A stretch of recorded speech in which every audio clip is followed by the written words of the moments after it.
मित्रांनो, हा photo social मीडियावरती व्हायरल झालेला आहे।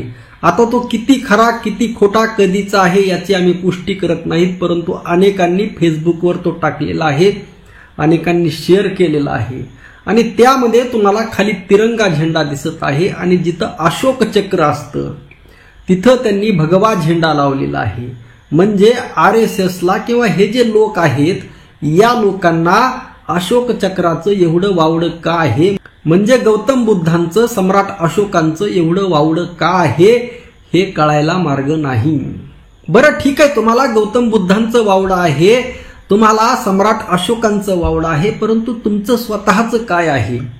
तुम्ही जो मधी भगवा झेंडा लावलेला आहे हा भगवा सुद्धा गौतम बुद्धांचा आहे। तथागत गौतम बुद्धांची जी अनेक नाव आहेत त्यामधील एक नाव हे भगवा आहे। मग या निमित्ताने प्रश्न निर्माण होतो की RSSला बुद्धांचा भगवा का प्रिय आहे किंवा बौद्धांचा भगवा का प्रिय आहे? मित्रांनो, बौद्ध धम्मामध्ये जे भिक्खू असते त्यांच्या अंगावर सुद्धा तुम्ही पाहिलं असेल की भगव्या रंगाची वस्त्रे असतात। मग हा भगवा रंग ज्याचा संबंध बौद्ध धम्माशी आहे, तथागत गौतम बुद्धांशी आहे, तो भगवा RSSला नेमका का प्रिय आहे? म्हणजे यांचं स्वतःचं असं काही आहे का नाही? अरे RSS वाल्यानं तुम्ही स्वतःचं काहीतरी क्रिएशन करा, स्वतःचं काहीतरी करा। आता तुम्ही 52 वर्ष तिरंगा ऍक्सेप्ट केला नाही, तुम्ही 52 वर्ष तिरंगा झेंडा नाकारला आणि आता लक्षात ठेवा, म्हणजे ज्यांना पहिल्यापासून ज्यांच्या रक्तामध्ये तिरंगा आहे, ज्यांना तिरंगा झेंडा आपल्या देशाची अस्मिता असणारा, आपल्या देशाचा राष्ट्रध्वज असणारा तिरंगा झेंडा ज्यांना प्राणापेक्षाही प्रिय आहे, ज्यांच्या DNA मध्ये तिरंगा आहे, त्या लोकांना तुम्ही हर घर तिरंगा शिकवत आहात। म्हणजे कशा पद्धतीने RSS काम करते लक्षात ठेवा। म्हणजे यांचं स्वतःचं काही नाही। आता एक गोविंदगिरी कोण महाराज आहे तो काय म्हटला की आयाराम गयाराममुळे RSS बदनाम होत आहे। अरे बाबांनो, तुमच्याकडे स्वतःचं काय आहे? तुम्ही स्वतः सत्ता सुद्धा स्थापन करू शकत नाहीत। तुम्हाला सत्ता स्थापन करण्यासाठी सुद्धा ईडीची गरज लागते, CBIची गरज लागते, इन्कम टॅक्सची गरज लागते, पैशाची गरज लागते, EVM मशीनची गरज लागते, निवडणूक आयोगाची गरज लागते आणि या सर्वांचा वापर करून येथील नेते तुम्हाला फोडावे लागतात, तर तुमची सत्ता येते। मग तुमचं असं स्वतःचं काय आहे? तुमचं ना भारताच्या स्वातंत्र्यामध्ये काही योगदान आहे, कशामध्येही तुमचं योगदान नाही।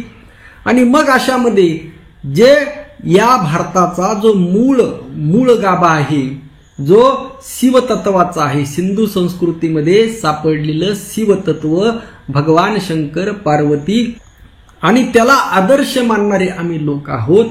आणि दुसरं एक या भारतभूमीतील तत्व आहे जे तथागत गौतम बुद्धांचं तत्व आहे। ऍक्च्युली तिथं खाली तिरंग्याची त्यांनी ती रांगोळ काढलेली आहे, काय तो कलरनी काय केलेला आहे आणि त्यावर अशोक चक्राच्या ऐवजी तिथं तुम्ही झेंडा लावत आहात।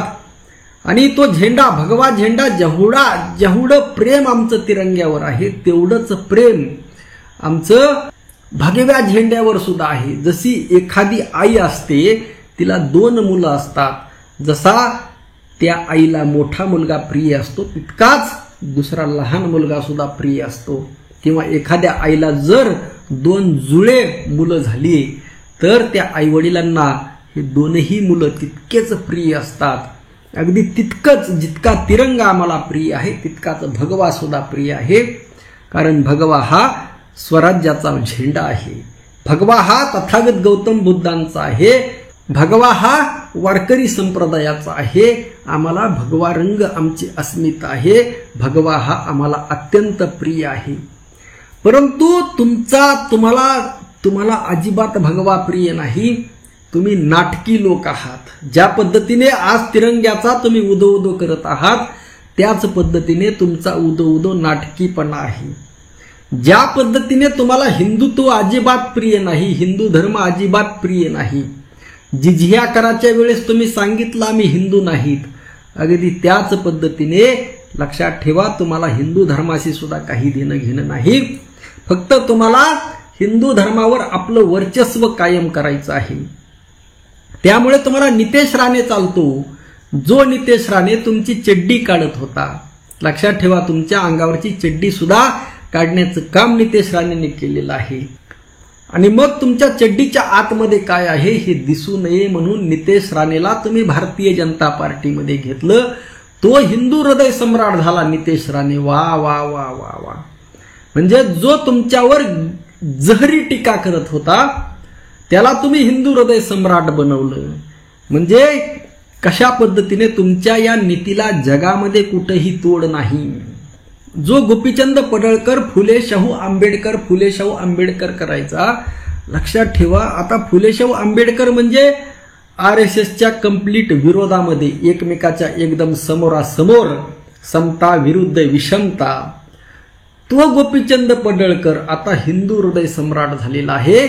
म्हणजे कशा पद्धतीने तुमच्या या नीतीवर हसावं की रडावं, कारण तुमचं स्वतःचं काहीतरी काढावं, स्वतःचं काहीतरी.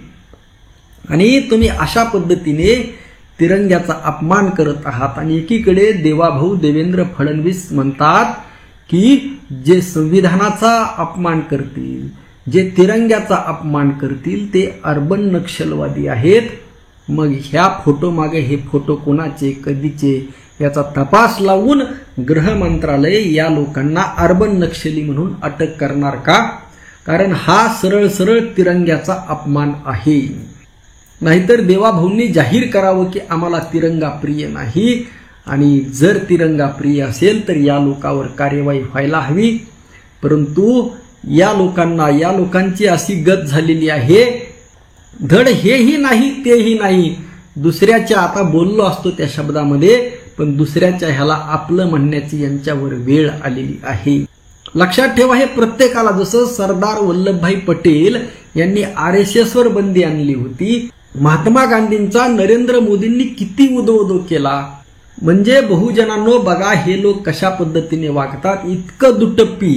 इतकं दुटप्पी जगामध्ये कोणीच वागत नसेल. तुम्ही कितीही बौद्ध धम्माचा तिरस्कार केला, तुमच्या मनामध्ये किती जरी तिरस्कार केला तरी सुद्धा तुम्ही बौद्ध धम्माला संपवू शकत नाहीत. लक्षात ठेवा, कदापिही संपवू शकत नाहीत. आणि मनुवाद्यांनो तुम्ही कितीही प्रयत्न करा, तुमचे असले 1000 चड्डीवालेला आमचा एक मावळा भारी आहे. आणि तुमची ही जी स्वप्न आहेत, हे जे थेर आहेत, हे कदापिही पूर्ण होणार नाहीत. ज्या पद्धतीने अगदी नाकावर नाक टिचून नरेंद्र मोदींना घोषणा करावी लागली, हर घर तिरंगा, अगदी त्याच पद्धतीने तुम्हाला तिरंगा ऍक्सेप्ट केल्याशिवाय पर्याय राहिला नाही. अगदी त्याच पद्धतीने हा देश शिवराय फुले शाहू आंबेडकर, वारकरी साधू संत, गौतम बुद्ध यांच्या विचारावर चालणार आणि त्याच्याशिवाय तुम्हाला पर्याय राहणार नाही. कारण आमचं सोनं आहे, अस्सल सोनं आहे. आणि तुमच्याकडे माती सुद्धा नाही. कारण मातीला सुद्धा किंमत असते. लक्षात ठेवा, तुमची मूठ एकदम रिकामी आहे, त्यामध्ये काहीच नाही. आणि जे दिसल ते आमचं म्हणायची तुम्हाला सवय लागलेली आहे. रिकाम्या माणसाला काय असतं? ज्याच्या डोक्यात काही नाही, डोक्यात भुसा भरलेला आहे, ज्याच्या मुठीमध्ये काही नाही, ज्यांना काही ध्येय नाही, उद्दिष्ट नाही, फक्त स्वतःचं नसलेलं वर्चस्व निर्माण करायचं. तुमचं वर्चस्व कदापिही मान्य होणार नाही.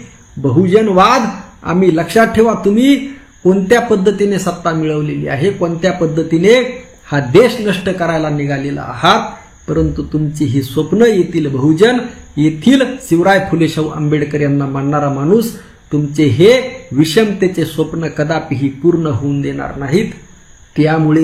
त्यामुळे ज्या पद्धतीने तुम्ही तिरंगा ऍक्सेप्ट केला त्या पद्धतीने आम्ही सम्यक दृष्टीने म्हणत आहोत की या समतेच्या वाटेवर येऊन बघा, या फुले शाहू आंबेडकर या वाटेवर येऊन बघा. हीच वाट प्रेमाची आहे, हीच वाट समतेची आहे, हीच वाट या देशासाठी महत्वाची आहे. आणि याशिवाय तुमच्याकडे दुसरा पर्याय सुद्धा नाही. रामकृष्ण हरी. जय जगद्गुरु, जय शिवराय, जय भीम.